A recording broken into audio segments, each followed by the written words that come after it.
My Health Can't Wait. Please meet Dr. London Willis, PhD, who is the National Policy and Advocacy Director at Johnson & Johnson.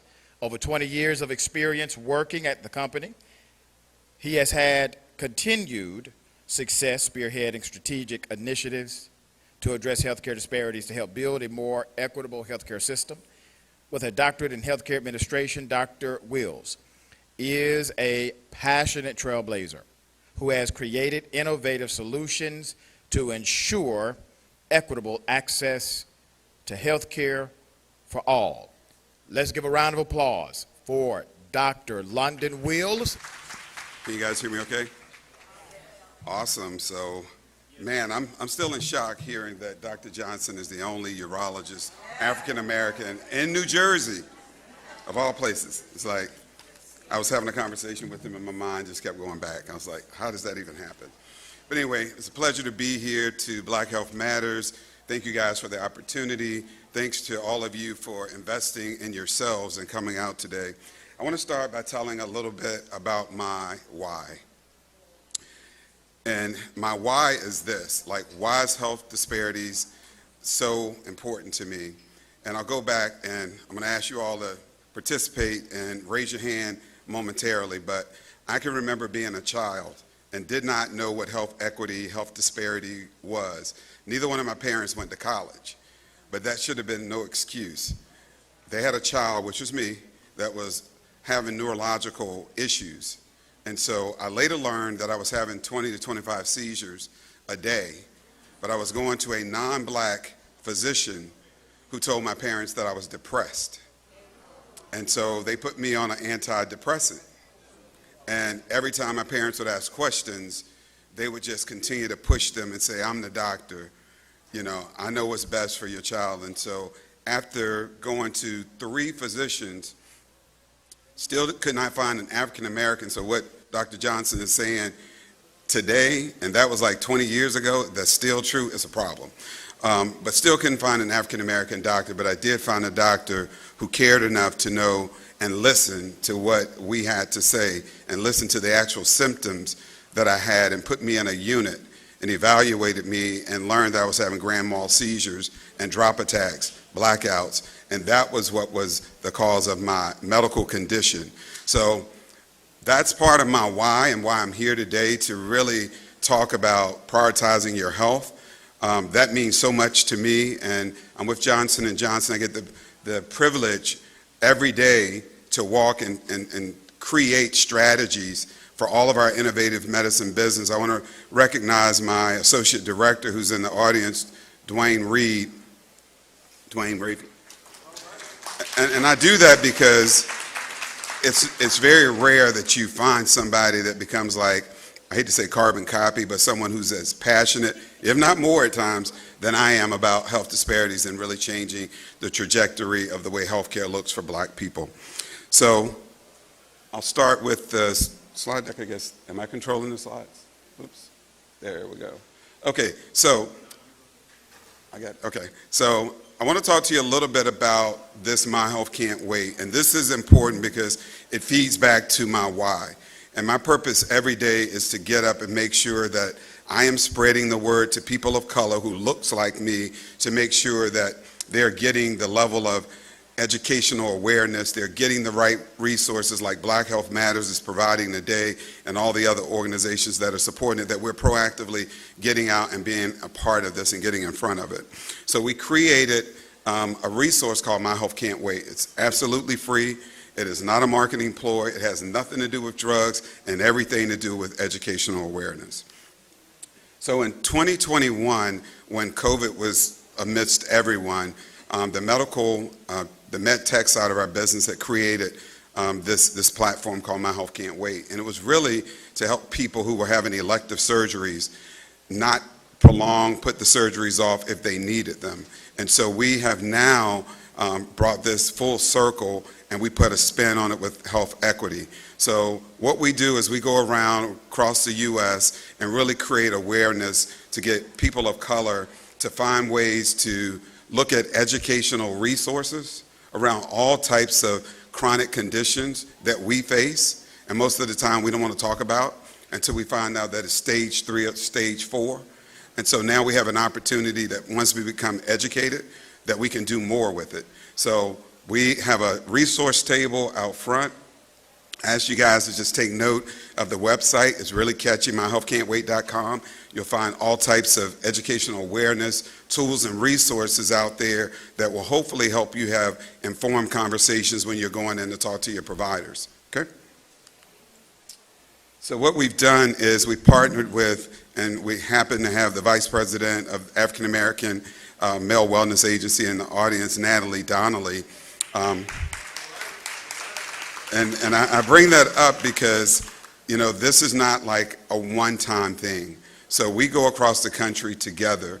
They're in about 18 states, 8 states with 18 cities, and they're actually having health fairs, really promoting black men's health. Because we are really trying to change the trajectory, sisters, that black men will become the chief medical officer in the household, because we know that the system's been holding us down for a long time, but we really want to make sure that we are creating an environment where black men, when you feel something, you do something. You don't delay it, right? And so if you're going to be the head of the household, do the same thing when it comes to your health care. So what you see here is some old dates. We'll be updating this.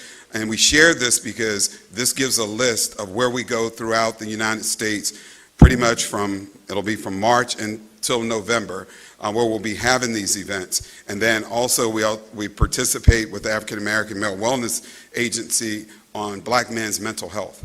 And so there are Real Men, Real Talk events that take place that's outside of these events. And then there's an Uplift Her that focuses on nothing but our beautiful women and how you can get in touch with things that you're concerned about with your health, as well as health screenings. So this resource that I talked about, you'll see that it's loaded with a ton of different information. Don't have time to deep dive and get into what's on there, but what I will tell you is for all the conditions that you see here, from immunology to cancer to heart health to mental health, we have resources there that are unbranded that will give you videos in some cases that will walk you through a condition. If you go in and see a doctor and they're saying that you have peripheral artery disease, but they don't have time to tell you what it is, there's a video up there that's less than a minute that talks about what it is. It talks about risk factors, but more importantly, we're putting that information up there because we know when you go to your primary care doctor, they will not proactively do a PAD screening on you because they feel like they don't get reimbursed for it. So we're getting out in our black communities and we're making sure that we tell that message, because getting that screening could save your leg. So if you hear peripheral artery disease, most of the time you'll hear conditions like diabetes, elevated cholesterol, hypertension, obesity, I'm a smoker, or whatever. Those could be some contributing factors to something called peripheral artery disease. And if you don't know what that means or know what the risk factors are, you probably just blow it off and say, okay, I'm not familiar with that. It's not lung cancer or bladder cancer or something that I'm familiar with. So these resources will help you get a little closer under the hood, because we feel like information is truly power. Okay, so another thing that I'll share with you is we've been intentional. So I talked to you about the different therapeutic areas where we have resources, but to show you that we've doubled down on it, we've created signature programs for every therapeutic area that we have. And you'll see folks like Shannon Sharp, D.L. Hughley, and others that are national spokespersons for some of these conditions. And on that same website, you'll be able to find the programs that they have started becoming more proactive and speaking out about. So all of this is absolutely free and is all packaged in one place. So I will ask that each of us, show of hands, who's committed to at least go and check out the website, see what's out there for you? Perfect, perfect, perfect.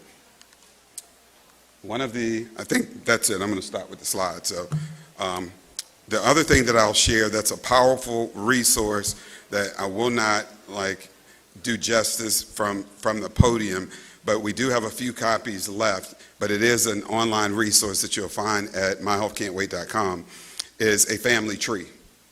And so many of us are not having conversations with our family members about health conditions. But we've created a family tree that starts with you and gets you to outline conditions from your parents, your grandparents, your cousins, your sisters, your aunties, your uncles, so that you can start having these conversations with your family members and have them earlier. We need to put an end to black men dying from prostate cancer. It should not happen. Shouldn't happen, right? And we need to...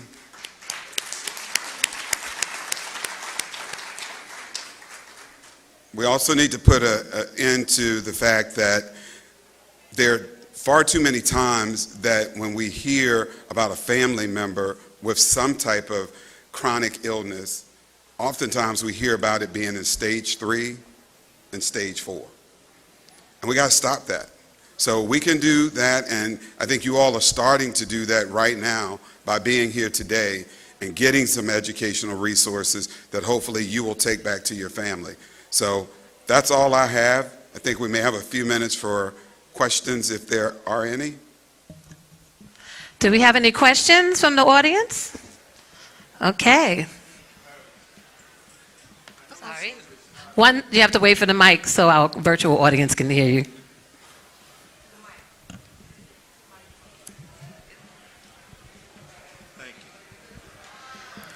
I noticed on your slide that you don't have the places that you go. I saw LA. Do you come to northern, the Bay Area in Oakland? Yeah. So that, keep in mind, that is an old list, right? That, we didn't get a chance to update it because the events for 2023 are being finalized, so they'll be on the site in about 2 weeks. 2 weeks. But I can tell you that we don't have anything specifically or right now that I can say that we're going to the Bay Area on at this point, but it doesn't mean that we won't come there. A lot of times it's connecting at events and organizations like that. We get a chance to connect with organizations that will want to bring us to the Bay Area. So what we don't do is we don't go as J&J and say we're going to just go put a pop-up tent in this area and set up an event. We work with organizations like Black Health Matters, African American Male Wellness Agency, Divine Nine, you name it, to find out where there are planned events that we can financially support and we can put some resources behind it. So if there's something that you know that's happening in the Bay Area, I see you, Noop. That's what we do. And we'd love to talk to you and see if there's an opportunity for us to look for something out there. Other questions? Yes. Is it working? Yes, I just wanted to make a comment. Thank you for bringing up about the family tree and knowing your history. My mom was adopted, and my sister ended up with breast cancer, but there was nobody in our family before her that had breast cancer. So I made a phone call to one of her distant cousins. My mother, like I said, she was adopted. I made a phone call to a distant cousin, and all on her father's line, there were just so many breast cancer victims. So it is very important that we know our family history and we can get it. So I was that person that was able to bring that to the light. And thank you so much for sharing that, because that was you being bold enough to take that stand, and that's what we're asking everyone to do.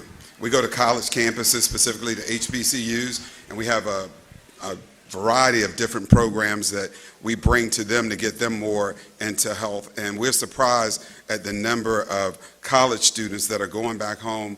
In some cases, they may be raised by their grandparents that are proactively bringing something back to the grandparent and say, you know what, I think some of the risk factors that you're having with the rectal bleeding and this and that, it's probably Crohn's disease. Have you ever talked to a doctor about that? And in many cases, they probably have it. And so that is such a critical area and an opportunity for us to make sure that we're doubling down on. So thanks for what you did and what I know you'll continue to do.